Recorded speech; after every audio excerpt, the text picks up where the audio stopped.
So head-to-head in Kelly country. And are we going to see it again this afternoon? Maybe so. Now, we talk endlessly about the science of motorsport strategy and racecraft, and we talk about it because it actually matters.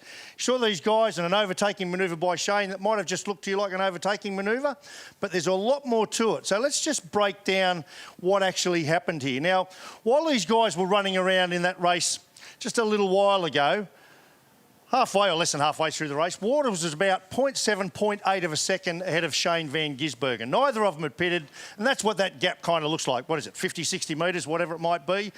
That's the game. Now, at this point, we sort of thought Shane might try and undercut Cam, and I'll get to that in just a sec, but that gap to me looked too big. I actually thought Cam had him covered and he was safe, but he wasn't. Now, why wasn't he? Let's talk about three really critical things here.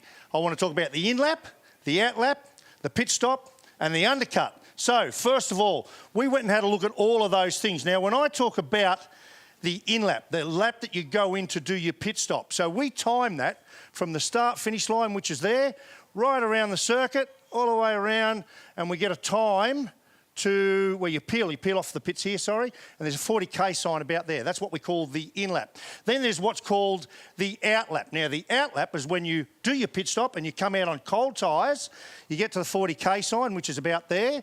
So your out-lap, obviously, is all the way around, and we time that to the start-finish line. That's your out-lap. Now, they're very important. One's on cold tyres, one's how committed you are on the way in. And finally, we talk about the undercut. Now, when Shane van Gisbergen, for example, puts on his cold tyres and wants to undercut Waters, when he comes out of the pits, comparative to Waters, comes out of the pit, he's going slower all the way around. He's slower, giving away time, but he probably gets to about there. We looked at what are called the microsectors. He starts to pick up time. Then for the rest of the lap, he's gaining time on Waters. So all of that gaining time there, that chunk there is what we call the undercut. So just register all of that.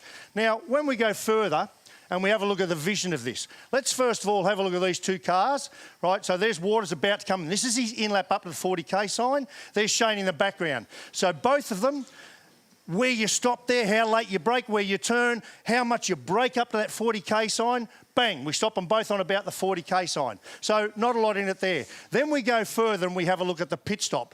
If there was ever a time when Shane van Gisbergen needed a red-hot pit stop, it was right now. But these guys did one as well. The Monster Energy team, very good, both of them. We timed both those pit stops to the point that they put them down on the deck. And we'll talk about that in just a sec. And then finally, there was the outlap. Now, there was a little bit in this because when they go out of the pit stop, so both of them on cold tyres, a lap apart, right? Waters gets a bit of kerfuffle going on here with the curbs because he's worried about Shane coming at him. When Shane went out on cold tyres, right, all on his own, really nice, got the right amount of curb here. Look at this. This starts to get a little messy and ugly over here. This is beautiful. So there's a time difference happening right there before your eyes at different times in the race. And that all starts to gather up and make a difference. So when we dig in a little deeper and we look at some of the comparisons, right? So here are the comparisons. That was the fastest in-lap of the race. Shane van Gisbergen, 19.85. Waters only 2/100ths of a second slower, so nothing in them. That was the fastest and second fastest. That is terrific. Brilliant by the leaders. Let's go further. The pit stops. If we ever needed a fast one, as I said, so there's 0.3 of a second difference. So that's half of that sort of 7 or 8 tenths of a second gap that he's got there. And then finally, the kicker was the outlap, 1:24.02. Beautiful outlap by Shane when he needed it. He was out on his own on cold tyres, banging out that number. And obviously Waters was a lot slower because he got involved in the kerfuffle with Shane van Gisbergen when they all came together back on the track. So it just goes to show, where did that 0.8 of a second go? That's where it went. And by that pit stop and that nice first part of the outlap, we get out of here and we end up with this overtaking manoeuvre that was the result of all of it. And what this did is allowed Shane to get into position. Waters said it, didn't he? He said, I thought I moved over enough for him. Well, I tell you, Cam Waters, one thing you got to know, when it's this guy beside you, you can never move over enough.